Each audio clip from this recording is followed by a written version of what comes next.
You see it all the time on YouTube, the never-ending debate. Where do you plug this in?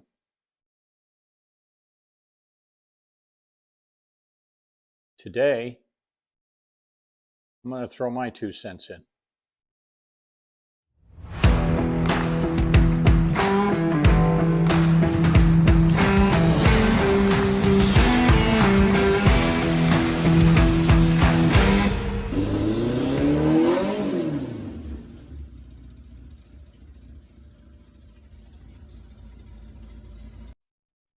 Okay, so I got my little notes here. There's many ways to set the timing on your car, and there's many people that will tell you how they think you should do it. So I guess it's my turn.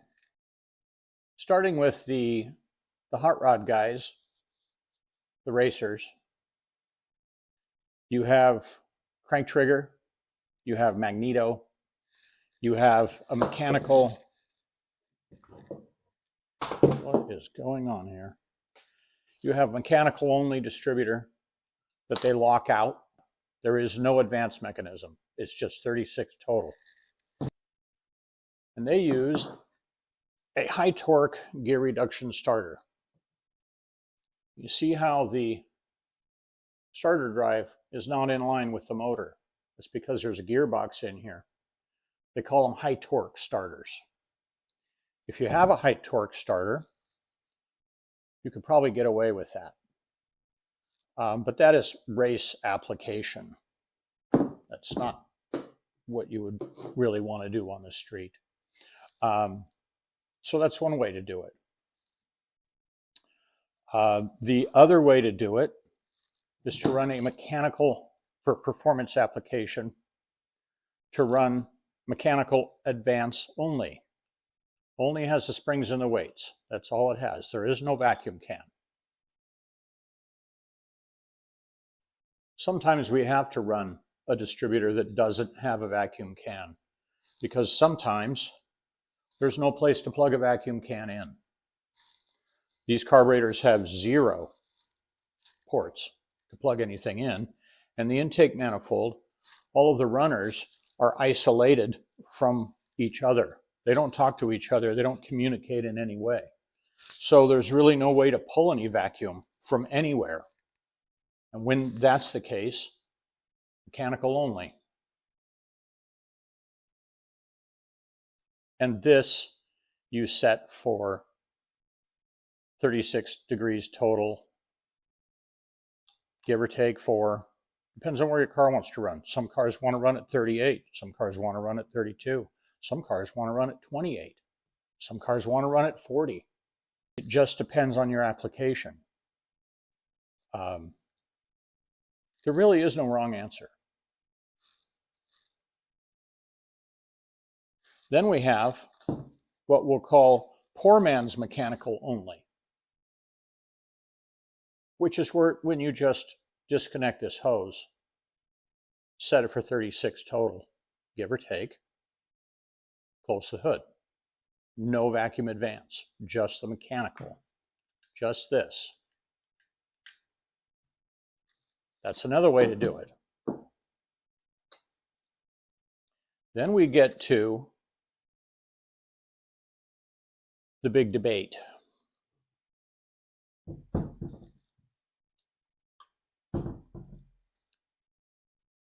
Manifold vacuum or ported vacuum? This is a 750 HP. I've run this on my car quite a bit.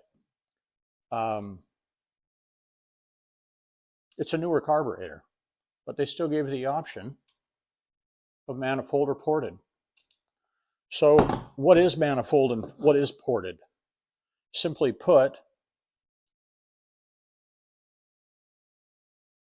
manifold vacuum is vacuum that is drawn beneath the throttle blades.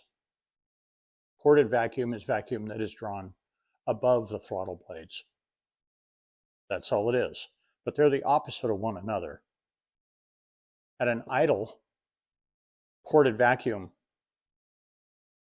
there's nothing. It's zero. Manifold vacuum is basically as high as it's ever going to be.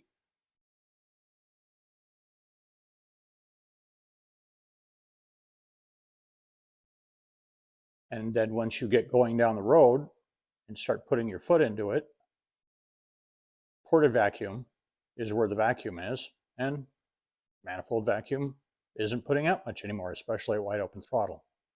If you're towing a boat, you got to put the gas down. There's no manifold vacuum anymore. So, which one's right for you? There is no wrong answer. If there was a wrong, if it was one or the other, you wouldn't have a choice. It depends on application. To determine the application, we have to go back a ways. In the early 70s, the automakers were told to clean up their act. And somewhere along the line, an engineer said, hey, I know what we can do. We can take this and hook it to ported vacuum. So that at an idle, it did nothing. And the centrifugal weights of the mechanical advance did nothing, which caused the timing to be as late as possible. Why did they want the timing to be late as possible when you're sitting in traffic? Because when the combustion event is late, it drives the exhaust temps up and makes the car run cleaner. Going down the road, this pulls, and you're at 36 degrees, where you should be. But sitting at an idle, the car will not cool down, the exhaust will actually heat up. Now, if you have a car, early 70s, they started putting smog pumps on cars and plumbing air into the exhaust manifolds. The plan was to get the exhaust manifolds hot enough that any unburned gases that left the combustion chamber had oxygen, it had heat, and hopefully it would light some of it off and burn cleaner.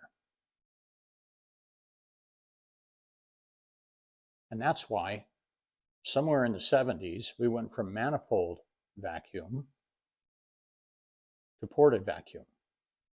If you have a car that has catalytic converters, if you have a car that has a smog pump, if you have a car that was designed to run on ported vacuum, run it on ported vacuum. If you have a car, a truck, tow vehicle, something that you don't, not a performance application,